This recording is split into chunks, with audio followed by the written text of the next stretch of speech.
La idea es detectar o saber cuáles son los conocimientos, en qué fallan nuestros alumnos para hacer planes conjuntos con el Ministerio de Educación, con los directores y con los maestros para mejorar los puntos que encontremos que no están bien. Y estos se están midiendo a partir de segundo grado, es decir, segundo, tercero, cuarto, quinto y sexto de primaria y primero, segundo, tercero, cuarto, quinto y sexto de secundaria. Esto va a establecer una línea base, es decir, vamos a saber la medición, esta primera medición para todo el sistema,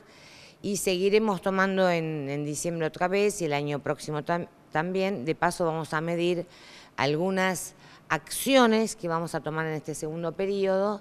que veremos si efectivamente contribuyen al mejoramiento del rendimiento escolar. Así que bueno, este operativo que hubiéramos querido hacerlo antes, pero hemos llegado a recién a este momento, se va a repetir todos los años. Las pruebas van a ser, como en este caso, anónimas, es decir, no nos interesa saber si es este niño, lo que queremos saber es, estamos midiendo a todo el sistema, con una muestra de 14.400 niños y adolescentes en total, y los resultados que tengamos sobre estos niños van a ser representativos de todo el sistema, de todos los niños de San Luis.